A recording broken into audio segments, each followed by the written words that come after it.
Secondary growth. The growth of the roots and stems in length with the help of apical meristem is called the primary growth. Apart from primary growth, most dicotyledonous plants exhibit an increase in girth. This increase is called the secondary growth.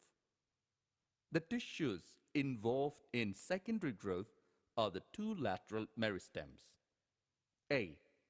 Vascular cambium and B. Cork cambium. A. Vascular cambium.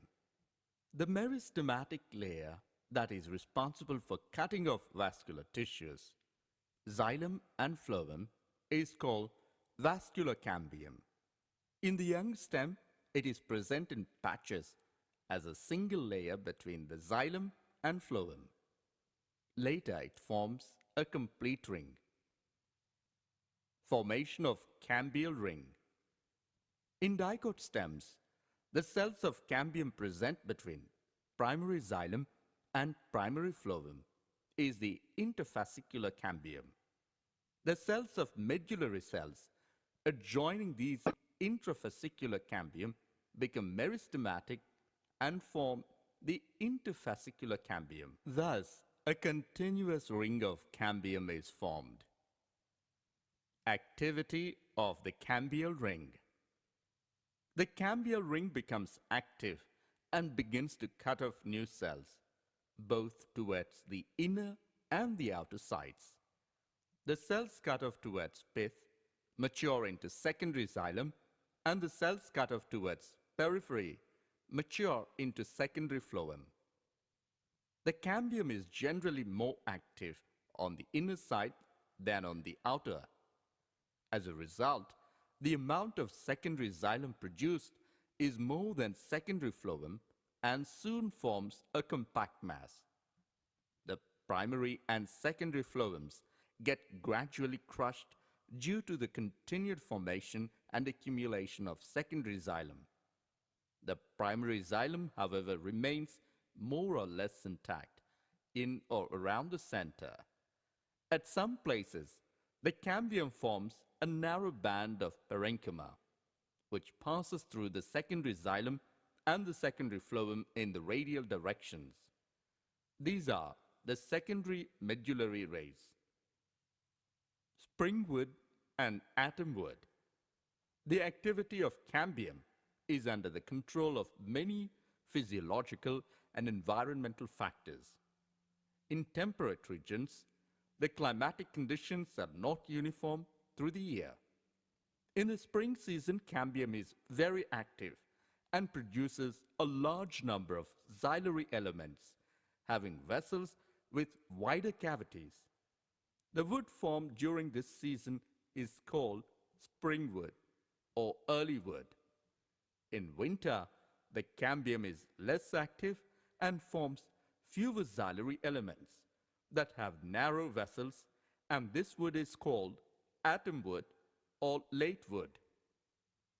The springwood is lighter in color and has a lower density, whereas the atomwood is darker and has higher density. The two kinds of woods that appear as alternate concentric rings constitute an annual ring. Annual rings seen in a cut stem give an estimate of the age of the tree. Heartwood and sapwood. In old trees, the greater part of secondary xylem is dark brown due to deposition of organic compounds like tannins, resins, oils, gums, aromatic substances, and essential oils in the central or innermost layers of the stem. These substances make it hard, durable, and resistant to the attacks of microorganisms and insects. This region comprises dead elements with highly lignified walls and is called heartwood. The heartwood does not conduct water, but it gives mechanical support to the stem. The peripheral region of the secondary xylem is lighter in color and is known as the sapwood. It is involved in the conduction of water and minerals from root to leaf.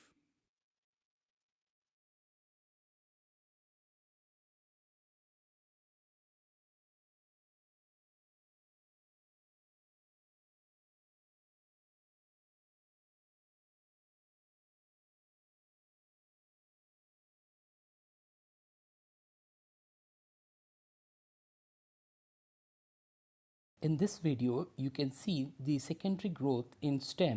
The medullary ray cells become meristematic and together with the intrafascicular cambium, they combine to form a cambial ring. The cambial ring produces secondary xylem toward inner side and secondary phloem toward the outer side. In winter, the cambial ring is least active and it produces denser secondary xylem toward inner side. At some places, the cambial ring produces secondary medullary ray cells. In summer, the cambial ring is more active and produces lighter xylem vessels with broad diameter. And again in the winter, it produces denser secondary xylem which appear as a dark line. Similarly, in the next season, this process is repeated and therefore due to the variation in the climate appear dark lines and light lines.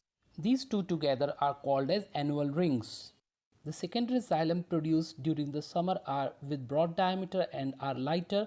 They are called early wood, while that produced in the winter are denser and they are called as late wood. By counting these annual rings, we can determine the age of plant.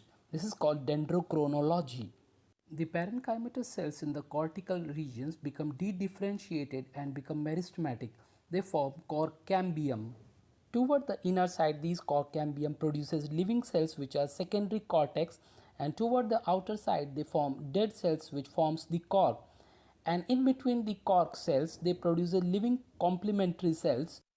The pressure caused by the complementary cells causes the rupture of epidermal cells, and slowly these epidermal cells get fall off. This produces an opening on the surface which are called lenticels. Lenticels are important for gaseous exchange and also they help in transpiratory water loss.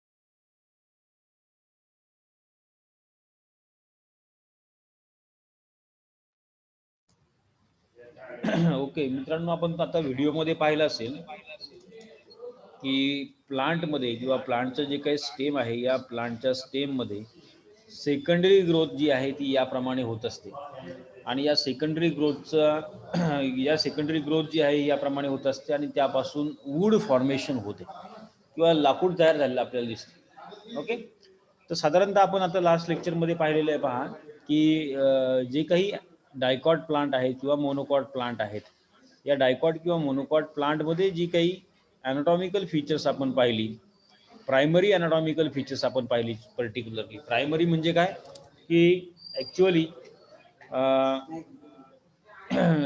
सुरुवातीच्या स्टेजमध्ये या प्लांटमध्ये आपल्याला या प्रकारचे ॲनाटॉमिकल features पाहायला मिळतात, बरोबर. यामध्ये शेवटी आपण हा एक टॉपिक घेतला होता की जे काही मोनोकॉट प्लांट आहे किंवा डायकॉट प्लांट आहे त्याच्या स्टेममध्ये आपल्याला ॲनाटॉमिकली ॲक्च्युअली काय डिफरन्स पाहायला मिळतो. तर डिफरन्स असा आहे पहा मित्रांनो की जे काही ॲनाटॉमिक जी आहे मोनोकॉट किंवा डायकॉट प्लांटमध्ये, तर याच्यामध्ये पर्टिक्युलरली मेजर डिफरन्स आहे की डायकॉट प्लांटच्या स्टेममध्ये जे काही वॅस्क्युलर बंडल्स असतात हे वॅस्क्युलर बंडल्स एका रिंगमध्ये एका सर्कलमध्ये फॉर्म होतात आणि मोनोकॉट प्लांटमध्ये मात्र हे मात्र कसे आहेत, स्कॅटर्ड मॅनरनी आहेत. त्याचबरोबर व्हॅस्क्युलर बंडल जो आहे तो या ठिकाणी डायकॉट प्लांटमध्ये जो आहे तो ओपन टाईपचा आहे, मोनोकॉट प्लांटमध्ये क्लोज टाईप व्हॅस्क्युलर बंडल्स आपल्याला पाहायला मिळतात, राईट. यानुसार क्युटिकल दोन्ही प्लांटच्या स्टेममध्ये आपल्याला पाहायला मिळेल, दोन्ही प्रकारच्या स्टेममध्ये पाहायला मिळेल. त्यानंतर इपिडर्मिस आहे, हायपोडर्मिस आहे, कॉर्टिकल रिजन मात्र या ठिकाणी आपल्याला फक्त डायकॉट प्लांटच्या स्टेममध्ये पाहायला मिळतो. या ठिकाणी कॉर्टेक्स जे आहे ते ॲब्सेंट आहे. डायरेक्टली या ठिकाणी ग्राउंड टिश्यूज आपल्याला तयार झालेल्या दिसतील मोनोकॉट प्लांटच्या स्टेममध्ये. आणि मग या ग्राउंड टिश्यू जे आहेत या ग्राउंड टिश्यूमध्ये हायपोडर्मी झाल्यानंतर हे जे काही ग्राउंड टिश्यू आहेत या ग्राउंड टिश्यूमध्ये मेजॉरिटीली आपल्याला पॅरेन्कायमॅटस सेल्स आपल्याला दिसतील आणि व्हॅस्क्युलर बंडल दिसतील स्कॅटर्ड मॅनरने, बरोबर. पण मात्र इकडे डायकॉट प्लांटच्या स्टेममध्ये मात्र आपल्याला क्लिअरली असा पॅरेन्कायमॅटस सेल्स, लुजली पॅरेन्कायमॅटस सेल्सचा पर्टिक्युलरली असा एक लार्ज सेक्शन पाहायला मिळतो, त्याला म्हणायचं कॉर्टेक्स. मग यामध्ये दोन प्रकारचे सेल असू शकतात, कोलेनकायमॅटस किंवा पॅरेन्कायमॅटस देखील. त्यानंतर मग डायकॉट प्लांटमध्ये फक्त आपल्याला हे पाहायला मिळतं की हा कॉर्टेक्स जो आहे हे कॉर्टेक्स आणि आतमध्ये असणारं जे काही व्हॅस्क्युलर बंडलचा जो काही रिजन आहे ज्याला स्टिलर रिजन असं म्हणतात, हा स्टिलर रिजन आणि कॉर्टेक्स जो आहे तो हा एका प्रकारच्या सिंगल लेअरनं डिव्हाइड झालेला असतो, त्याला म्हटलं एंडोडर्मिस. हे एंडोडर्मिस देखील फक्त आपल्याला सेकंडरी ग्रोथमध्ये डायकॉट प्लांटच्या स्टेममध्येच फक्त तयार झालेलं पाहायला मिळतं, मोनोकॉट प्लांटमध्ये नाही. या ठिकाणी जे काही एंडोडर्मिस आहे या एंडोडर्मिसच्या आतमध्ये कधी कधी आपल्याला पेरीसायकल देखील पाहायला मिळेल. पेरीसायकलचा एक लेअर आपल्याला इथे पाहायला मिळतो आणि मग त्यानंतर आतमध्ये याप्रमाणे असे व्हॅस्क्युलर बंडल जे आहेत हे व्हॅस्क्युलर बंडल्स एका सिंगल रिंगमध्ये आपल्याला दिसतात प्रायमरीला सुरुवातीला. मग हे व्हॅस्क्युलर बंडल जे आहेत सिंगल व्हॅस्क्युलर बंडल जर आपण पाहिलं बारकाईनं तर या व्हॅस्क्युलर बंडलमध्ये आतल्या बाजूला झायलेम आणि बाहेरच्या बाजूला फ्लोएम, आणि हे झायलेम फ्लोएम जे आहे ते हे कॅम्बियम या रिजननं डिव्हाइड झालेलं आपल्याला पाहायला मिळतं. तर कॅम्बियम म्हणजे काय, तर कॅम्बियम इज द मेरिस्टेम. हा लॅटरल मेरिस्टेम या ठिकाणी दिसतो की या लॅटरल मेरिस्टेममुळे बाहेरच्या बाजूला फ्लोएम आणि आतल्या बाजूला झायलेम अशा प्रकारे तयार झालेलं आपल्याला दिसेल, बरोबर. मग झायलेम मध्ये पुन्हा आपण त्यातल्या त्यात पाहिलं की मेटा झायलेम जे आहेत ते बाहेरच्या बाजूला आणि प्रोटो झायलेम जे आहेत ते आतल्या बाजूला एका लाईनमध्ये, त्यामध्ये दोन झायलेम मध्ये आपल्याला अशा प्रकारची गॅप पाहायला मिळते की ज्याचं नंतर मेडुलरी रेज यापासून तयार झालेल्या पाहायला मिळतात, किंवा दोन व्हॅस्क्युलर बंडलमध्ये जे काही अंतर आहे या प्रकारच्या सेल्स नंतर मेडुलरी रेज फॉर्म करतात. आणि at the centre you can observe the pith region. हां, इकडे मात्र पीथ रिजन जे आहे ते पूर्णपणे ॲब्सेंट असून हे सगळं काही जे आहे ते ग्राउंड टिश्यू आहेत आणि ग्राउंड टिश्यूमध्ये फक्त पॅरेन्कायमॅटस सेल आणि व्हॅस्क्युलर बंडल्स आपल्याला पाहायला मिळतात मोनोकॉट स्टेममध्ये. असा हा साधा सोपा सरळ डिफरन्स आपल्याला या दोनही प्रकारच्या स्टेममध्ये पाहायला मिळतो, बरोबर. इथं पुस्तकात देखील तुम्हाला दिलेलं आहे की काय डिफरन्स आहे डायकॉट प्लांटच्या स्टेममध्ये आणि मोनोकॉट प्लांटच्या स्टेममध्ये. पुन्हा काही बरोबर सांगायचं म्हटलं तर जसं की they are differentiated by presence of epidermis, cortex and stele in dicot plant. पण मोनोकॉट प्लांटच्या स्टेममध्ये इपिडर्मिस आहे आणि डायरेक्टली ग्राउंड टिश्यू आणि ग्राउंड टिश्यूमध्ये व्हॅस्क्युलर बंडल्स आहेत, राईट. यामध्ये नंतर त्यानंतर डायकॉट प्लांटच्या स्टेममध्ये इपिडर्मिस, कॉर्टेक्स आणि स्टिलर रिजन जो काय आपण पाहिला, या स्टिलर रिजन मध्ये stele is which is commonly siphonostele किंवा डिक्टो स्टील, हे स्टीलचे टाईप येतात. हे पुढे काय आपल्याला असेल त्यावेळेला आपण पाहूया की ज्यामध्ये हे व्हॅस्क्युलर बंडल्स आपल्याला त्याची अरेंजमेंट जी आहे ही एका रिंगमध्ये असलेली पाहायला मिळते. आणि इकडे मोनोकॉट प्लांटच्या स्टेममध्ये मात्र हे व्हॅस्क्युलर बंडल किंवा जे काही स्टील आहे हे एक्टेक्टो स्टील आहे की ज्यामध्ये व्हॅस्क्युलर बंडल जे आहेत हे स्कॅटर्ड असतात, विखुरलेले असतात in the ground tissue where there is no formation of any kind of pith region जो आहे तो ॲब्सेंट असतो. सो लास्टली असे सांगता येईल आपल्याला की व्हॅस्क्युलर बंडल जे आहे they are more or less uniform in size. एक सारख्या आकाराचे व्हॅस्क्युलर बंडल्स डायकॉट प्लांटच्या स्टेममध्ये आपल्याला दिसतात, सगळे एकसारखे असतात व्हॅस्क्युलर बंडल जे आहेत.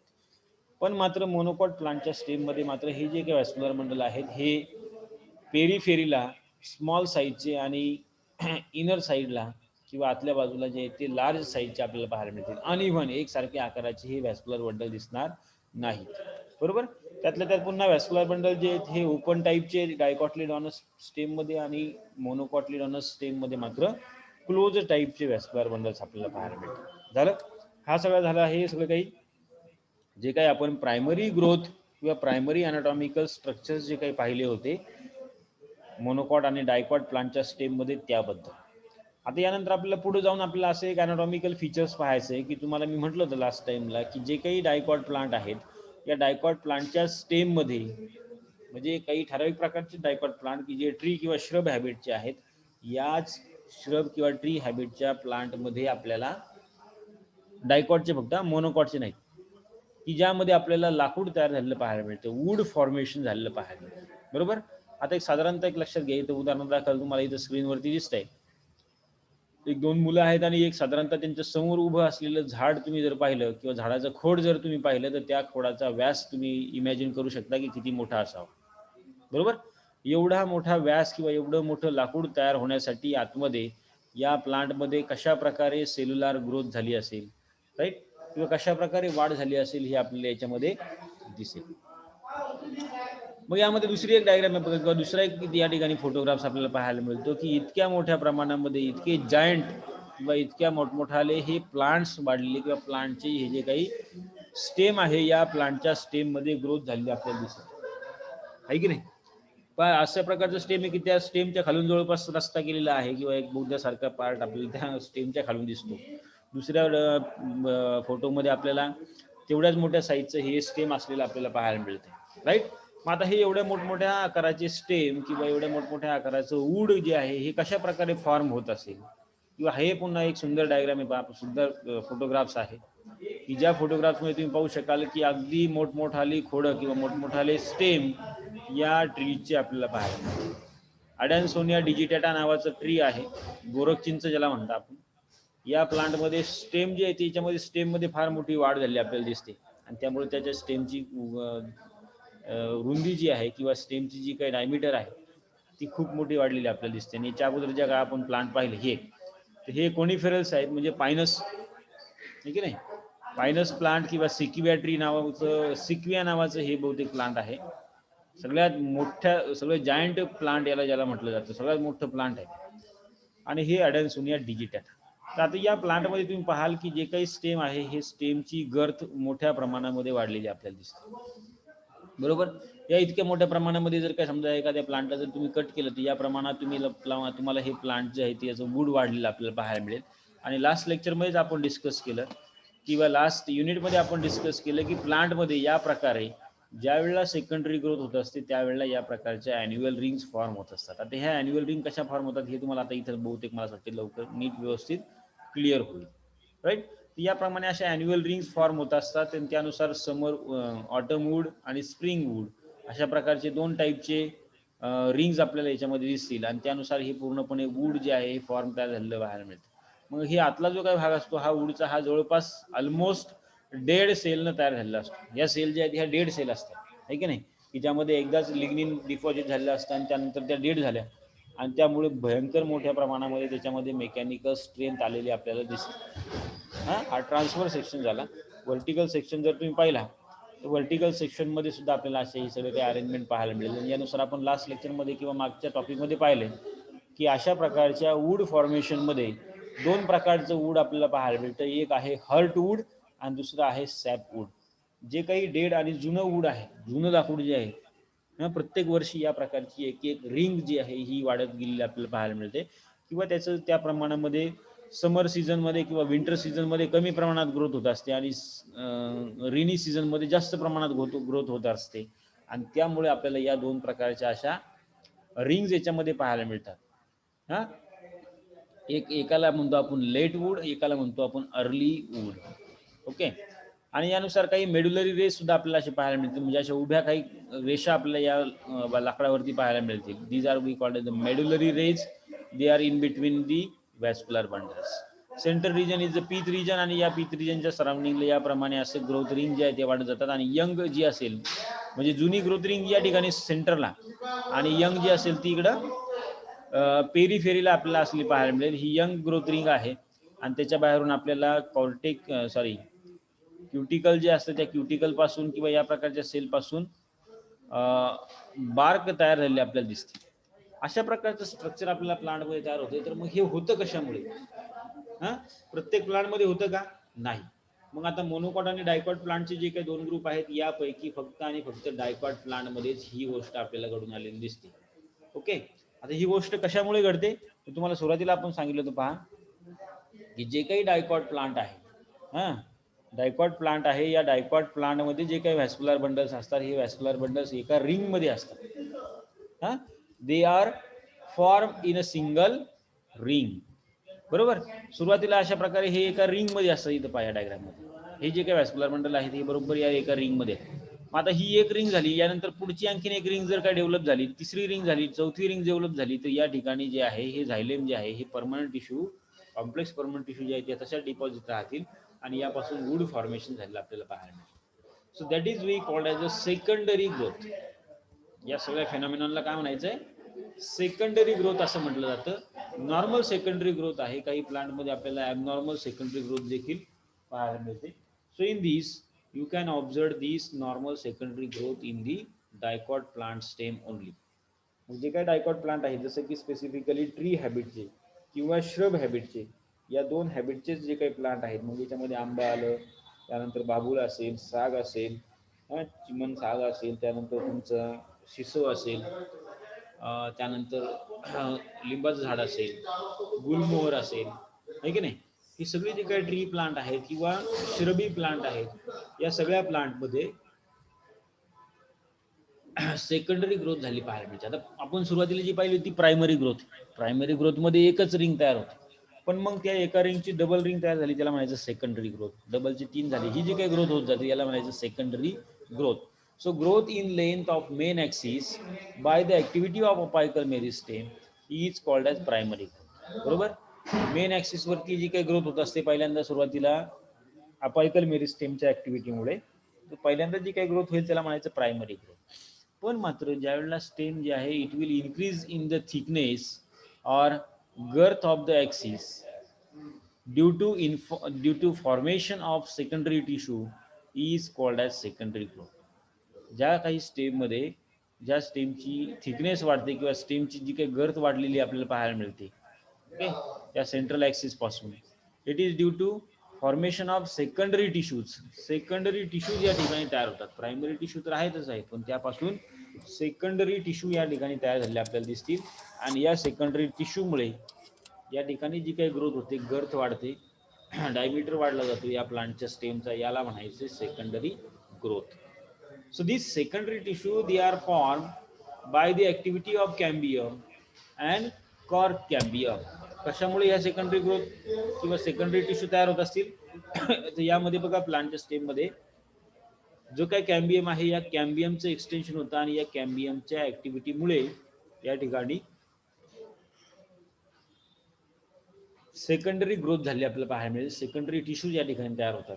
म्हणजे काय तयार होईल? जे काही सुरुवातीला झायलेम फ्लोएम आहे की नाही, त्याच प्रकारचं झायलेम फ्लोएम सेकंडरी तयार होईल, ज्याला सेकंडरी झायलेम सेकंडरी फ्लोएम असं म्हणायचं.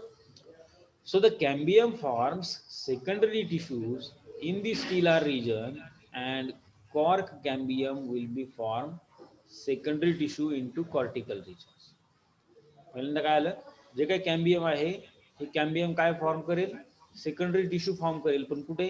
स्टिलर रिजनमध्ये, व्हॅस्क्युलर बंडल्सच्या रिजनमध्ये.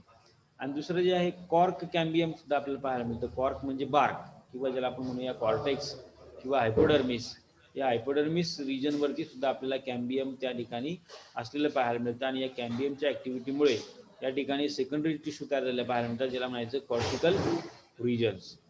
So this secondary growth occurs only in dicot stem and root also. जे काही डायकॉट प्लांट आहेत, ट्री आणि श्रब हॅबिट्स, याच प्लांटच्या स्टेम मध्ये आणि त्याचबरोबर रूट मध्ये देखील आपल्याला ही सेकंडरी ग्रोथ झालेली दिसते. So it is usually absent in monocot plant root as well as in stem. Monocot plant मध्ये ही सेकंडरी ग्रोथ झालेली दिसत नाही. कोणतंच मोनोकॉट प्लांट जे आहे त्याच्यामध्ये सेकंडरी ग्रोथ होणार. एक दोन ज्याला एक्सेप्शनल आहे त्याचा आपण इथं पुढे अभ्यास करणार आहात, त्याला ॲबनॉर्मल सेकंडरी ग्रोथ असं म्हणायचं. तर या नॉर्मल सेकंडरी ग्रोथमध्ये काय होतं पहा, प्रायमरी स्ट्रक्चर जे आहेत टिपिकल डायकॉट स्टेमचे, they will exhibit epidermis, hypodermis, cortex, stele and pith, and each vascular bundles is conjoint, collateral, open and having infrafascicular cambium.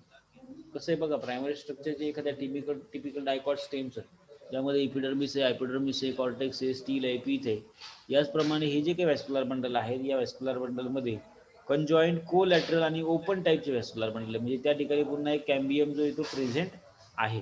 आणि या कॅम्बियममुळे या ठिकाणी कंटिन्युअस सेल डिव्हिजन होत राहते आणि त्यापासून झायलेम आणि फ्लोएम तयार होते. So in this you can observe firstly the activity of cambium. So a cambium is responsible for formation of secondary growth. So in this, the process of secondary growth, the first step is the formation of cambium ring. Secondary growth व्हायच्या आधी पहिल्यांदा काय तयार होतं याच्यामध्ये, first step मध्ये cambium ring तयार झाली आपल्याला दिसते. So in the vascular bundles of dicot stem the xylem and phloem are separated by cambium growth. Okay, पहिल्यांदा काय होणार तयार, झायलेम आणि फ्लोएम तयार होण्याच्या आधी किंवा they are separated from this cambium and they are called as the intravascular cambium, and it becomes active and meristematic.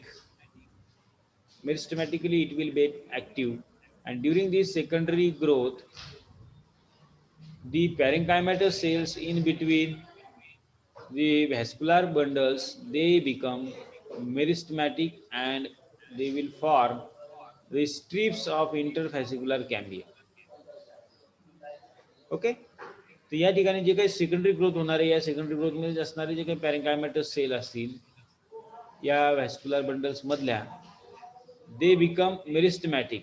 त्या सुद्धा त्या ठिकाणी मेरिस्टमॅटिक होतात किंवा मेरिस्टमॅटिक सेल म्हणून काही त्यातल्या सेल ज्या आहेत त्या काम करतात, आणि त्या ठिकाणी आपल्याला अशी ही इंटरफॅसिक्युलर कॅम्बियमची स्ट्रीप तयार झाली पाहायला मिळते, फॉर्म तयार झालेला पाहायला मिळतो. So these two cambium join from sides to form a continuous ring of vascular bundle, vascular cambium. So these two cambiums join from side to form a continuous ring of vascular cambium. म्हणजे जे काही vascular बंडलमध्ये असणारे cambium आहे ते या ठिकाणी extend होतं आणि ते पुन्हा त्याचं जॉईनिंग झालेलं पाहायला मिळतं. यानुसार आपल्याला ह्या कॅम्बियमची ऍक्टिव्हिटी या ठिकाणी सेकंडरी ग्रोथमध्ये असलेली सगळ्यात महत्त्वाची आहे. दुसरी ऍक्टिव्हिटी अशी आहे की ज्यामध्ये सेकंडरी व्हॅस्क्युलर टिश्यू जे आहेत या तयार झालेल्या दिसतात. मग सेकंडरी व्हॅस्क्युलर टिश्यू जे आहेत they are form by the activity of cambium, and cambium ring undergoes tangential division. Tangential division म्हणजे काय, उभी ना, उभी डिव्हिजन झाली की दोन साईडला अशा दोन सेल तयार होतील, आडवी डिव्हिजन झाली की खाली वरती सेल तयार होतील, आहे की नाही, असं लक्षात घ्या. तर उभी सेल डिव्हिजन झाल्यानंतर मग या साईडला डाव्या साईडला एक, उजव्या साईडला एक, थोडक्यात अशा प्रकारच्या सेल्स याच्यामध्ये तयार होतात. And lastly you can observe the cell form towards outer side facing primary phloem gradually modified into elements. So the cells form towards the outer side facing primary phloem gradually modified into elements of the secondary phloem outer side, while those towards inner side याप्रमाणे secondary vascular tissues या ठिकाणी तयार झालेले आपल्याला दिसतात. काय होते पहा याच्यामध्ये, इथं पहा या डायग्राम मध्ये फार सुंदर दिसते. सुरुवातीला या ठिकाणी पीथ रिजन आहे, हा पहिल्यांदा तयार झालेला जो काही झायलेम आहे हा, याला प्रायमरी झायलेम असं म्हणूया आपण, बरोबर. हा प्रायमरी झायलेम, या प्रायमरी झायलेमच्या वरती जे काही फ्लोएम होतं पण ते पुढे एक्सटेंड होत गेलं आणि या ठिकाणी कॅम्बियम रिंग फॉर्म झाली, आणि मग या कॅम्बियममुळे ही पहिली रिंग जी आहे ती, ही पहिली रिंग या ठिकाणी तयार झाली, त्याचप्रमाणे सेकंड रिंग देखील तयार झाली. फ्लोएम सेल जे आहेत या लिव्हिंग सेल्स आहेत आणि त्या फोटो बाकीच्या याच्यासाठी ऍक्टिव्ह असतात म्हणून त्या पुढे पुढे एक्सटेंड होत गेल्या. पण झायलेम मात्र जे आहे ते झायलेम जे आहे ते परमनंट सेल आहेत किंवा ज्याला म्हणून आपण डेड सेल आहेत. त्या डेड सेलचं या ठिकाणी डिपॉझिशन झालं आणि त्यापासून याप्रमाणे वूड फॉर्मेशन झालेलं आपल्याला दिसतं. लक्षात, याप्रमाणे बघा, प्रायमरी झायलेम, सेकंडरी झायलेम, टर्शरी झायलेम, क्वार्टरली झायलेम आणि याप्रमाणे पुढे लगेच आणखी फ्लोएम. तर असं हे साधारणतः 4 वर्षाचं वूड आहे, 4 वर्षाचं स्टेम आहे.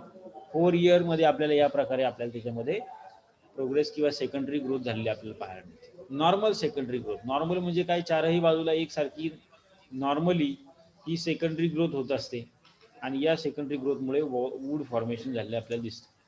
सेकंड डायग्राम मध्ये देखील आपल्याला तेच पाहायला मिळतं की यामध्ये बघा म्हटलंय की सेंटरला जो काही पीथ रिजन आहे, या पीथ रिजनच्या बाहेरून जे काही लेअर आपल्याला दिसतात व्हॅस्क्युलर बंडल्सचे, या व्हॅस्क्युलर बंडल्सच्या लेअरमुळे किंवा रिंगमुळे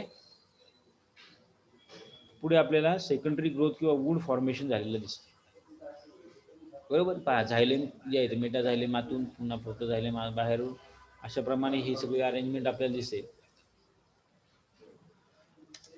त्यानंतर ही जे काय आहे सेकंडरी फ्लोएम याच्यामध्ये तयार होतो, सेकंडरी झायलेम तयार होतो. So it consist, suppose secondary phloem मध्ये काय काय आहे तर सेकंडरी फ्लोएम मध्ये it consist sieve tube, sieve plate, companion cells, phloem parenchyma and also phloem fibers also.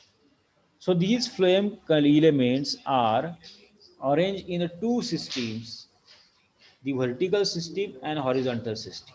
Phloem जे ते दोन प्रकारे दोन सिस्टीमला दोन ठिकाणी आपल्याला असलेले पाहायला मिळतं. Vertical system helps in cortical vertical system जी आहे ती झायलेम फ्लोएमची ती काय करते, फूड मटेरियल कंडक्ट करायचं काम करते, सरळ जी काही सिस्टीम आहे ती. आणि आडव्या काही सेल्स आपल्याला पाहायला मिळतात horizontal system. It consist of rays of parenchyma and fibres provide mechanical strength to the plant. या पॅरेन्कायमेटस सेलमध्ये जे काही फायबर्स आहेत हे फायबर्स काय करतात, त्या प्लांटच्या स्टेमला मेकॅनिकल सपोर्ट प्रोव्हाइड करतात. त्यानंतर दुसरं आहे बघा सेकंडरी झायलेम. आता हे सेकंडरी झायलेम जे आहे it is form by the activity of cambium. बरोबर, कॅम्बियम जे आहे या कॅम्बियम सेकंडरी कॅम्बियम जे काही तयार झालं बाहेरून त्या कॅम्बियमच्या ऍक्टिव्हिटीमुळे ऑटोमॅटिकली आतल्या बाजूला झायलेम आणि बाहेरच्या बाजूला फ्लोएम तयार झालं. So in this the secondary xylem has two systems of tissues. One is the vertical system and another one is the radial system. एक आहे vertical system आणि दुसरी आहे radial system, which is absent in the primary xylem. Primary xylem मध्ये आवश्यक कोणत्याही प्रकारची system जी आहे ती प्रेझेंट नव्हती. So in these axial system consist of tracheids, vessels, fibers and woods and wood parenchyma. So the radial systems consist of two rows of parenchymatous cells. They are oriented light angles to the longitudinal axis of the plant. अशा प्रकारे secondary झायलेम secondary phloem जे आहे हे तयार झाले आपल्याला पाहायला मिळतं. डायग्राम मध्ये पहा तुम्हाला लक्षात येतील. सुरुवातीला पहा ही जी काही डायग्राम आहे ही प्रायमरी ग्रोथची डायग्राम आहे. हा, सुरुवातीला जी काही प्लांट मध्ये ग्रोथ होत असते याप्रमाणे प्रायमरी ग्रोथ झाली. व्हॅस्क्युलर बंडल्स असे एका रिंग मध्ये आहेत, राईट.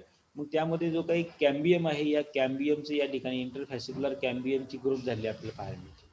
हा इंटरफॅसिक्युलर कॅम्बियम जो आहे तो हा मधल्या दोन व्हॅस्क्युलरच्या मध्ये येतो. त्यानंतर मग त्यापासून अशा प्रकारची एक रिंग कॅम्बियमची रिंग एक्सटेंड होत आहे आणि मग या कॅम्बियम वरती पुन्हा नव्यानं आतल्या बाजूला झायलेम आणि बाहेरच्या बाजूला फ्लोएम जे आहे ते तयार होतं. बरोबर. मग फायनली तुम्हाला ज्यावेळेला लास्टली ज्यावेळेला जे काही सेकंडरी ग्रोथ झाली पाहायला मिळेल तर त्यावेळेला काय दिसेल की सेंटरला पीच तसंच ॲज युज्युअल, पण मात्र